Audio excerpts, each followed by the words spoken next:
So let's take these properties, using them backwards to condense, to work these problems where we have the expanded version. Let's condense it into a single logarithm, and that's the key.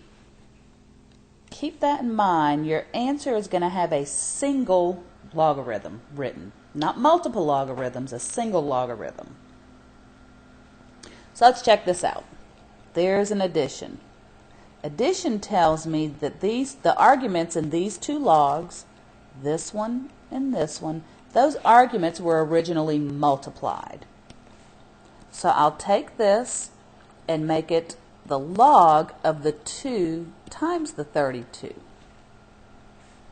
Let's actually do the multiplication. Log base 4 of 64. What comes into play here are those original properties. Log base 4 of 4 to the third power. 4 to the third power is the same thing as 64. We see the bases matching, so we have a final reduced result of 3. Always look to see if you can reduce using those very first properties. Let's take this one. Okay, so let's check this next one out. We see that there's a subtraction.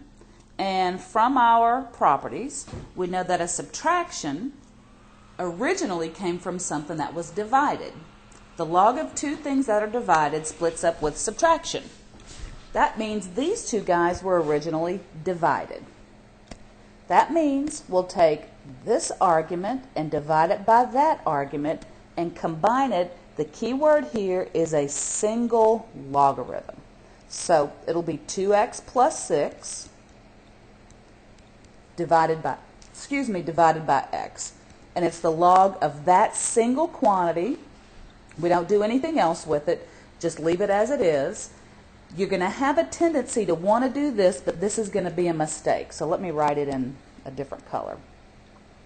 You're going to have a tendency to see these two subtracted, and you're going to say, okay, I know I'm going to combine them with division because you understand the property, but I see this as a common mistake.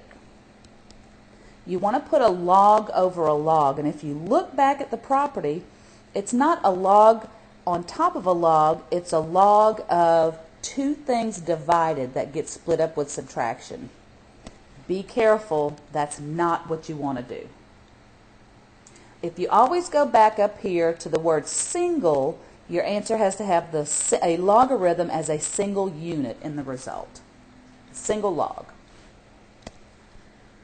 Here I see a subtraction, but I notice something extra that's been added here, which is these numbers in front. A 2 in front, a 3 in front, which means those were originally exponents on their own individual logarithms.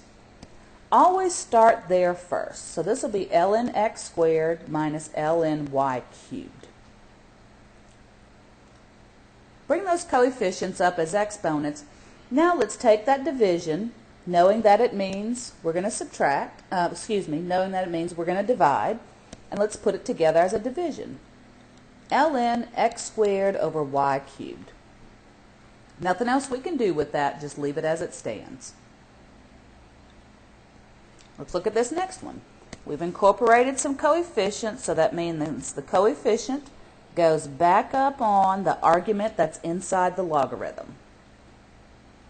So let's bring those guys up first. Log base 5, x plus 2 to the 1/2, plus log base 5, y to the 4th. Now that we have those coefficients up as exponents, let's look at the operation. And the operation between these is addition, so that means these two logarithms were originally multiplied. Remember, we're going to write it as a single logarithm, so I will have the x plus 2 to the 1/2 times the y to the 4th. Not sure their requirement on parentheses and such, but that's the log of this whole quantity.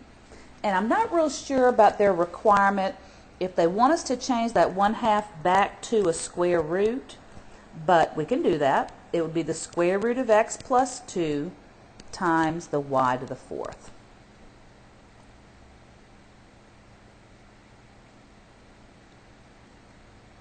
Okay? Let's work on this one. Again, I see some coefficients which will go up as exponents.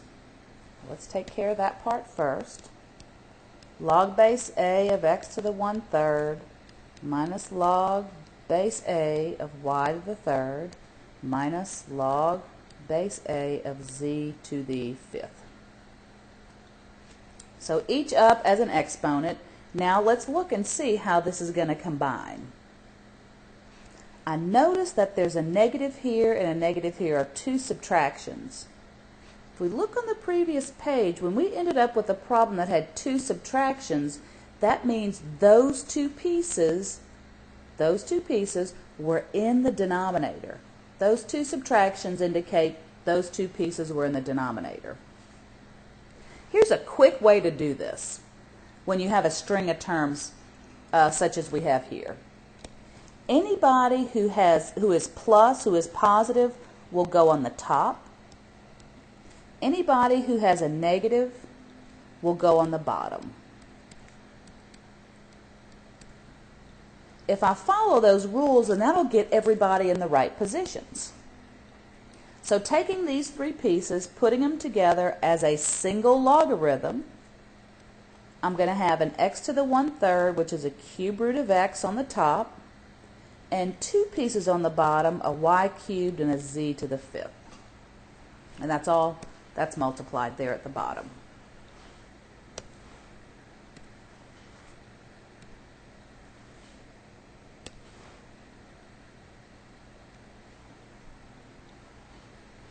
And it's the log of that whole quantity. Once you take these and expand them, going backwards and condensing them is not that bad.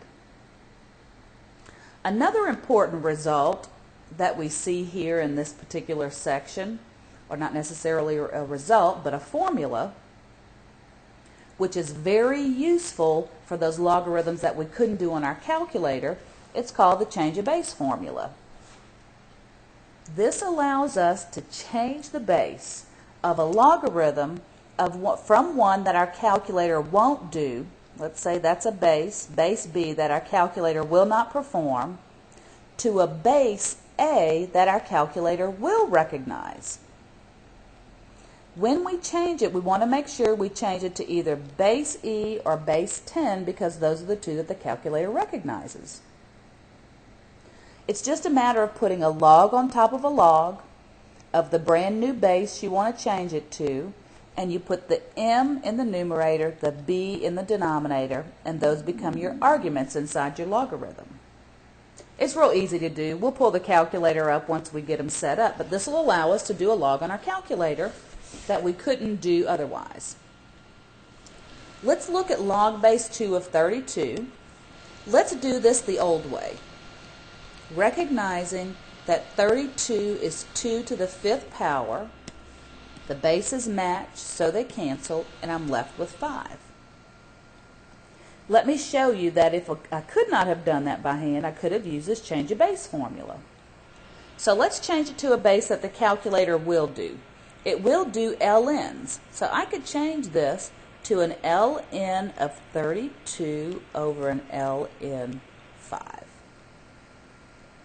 We're going to put that in our calculator and see if we get the same answer of 5. Now I could do log, log base 10 32, log, which is log base 10 of 5. So let's pull the calculator up, and let's hit the ln 32, close the parenthesis, divided by ln, what was it? Was it 2? Darn. Where is it? Yeah, 32 over 2. ln 2. So ln 32 over ln 2 becomes what we said a minute ago, 5. For those logs that we couldn't do on our calculator earlier, we now have the tool to do it on our calculator. It's equal to 5. Now these two, I have no idea what they are. Let's go straight to the calculator, and let's just choose the log feature this time. log 127 over log 5. 27 over 5, those are your arguments. log 10 over log 10. So log 10, 127, log 10, 5. So we hit the log, 127, divided by, hit the log, 5. Make sure you close those individual parentheses on those logarithms. And let's enter that, and we get 3.00. Let's say that's 3.009.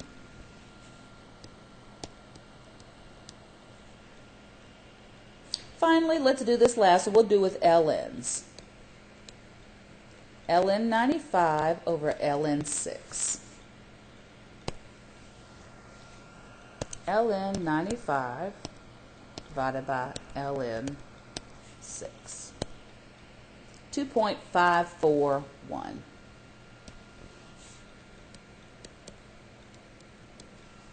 Change of base formula. Real easy to use. Again, allows you to calculate the logarithm that you normally couldn't do on your calculator.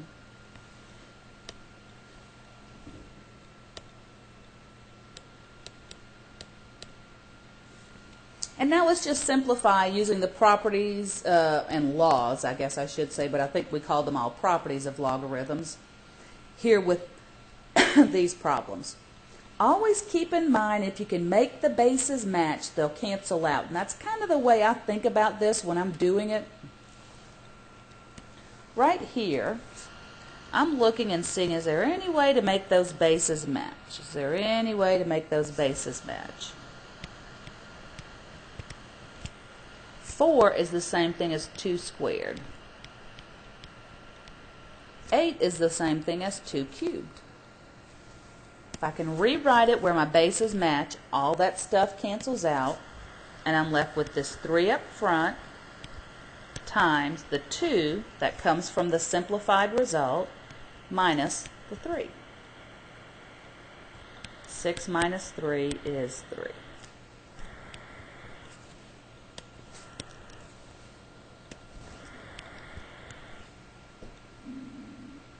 Okay, let's see if we can do that with this one. Can I make those bases match? Yep, 8 is 2 cubed, and if I can make the bases match, I can cancel that out. I still have the negative 1/3 up front, but the leftover piece here is 3. And a negative 1/3 times 3, remember that's like 3 over 1, is the same thing, or reduces to negative 1. And again, same thing with some properties. Log base 3 of 3 from our previous properties is 1. And the log of 1 from a previous property definition is 0. So the answer here would just be 1.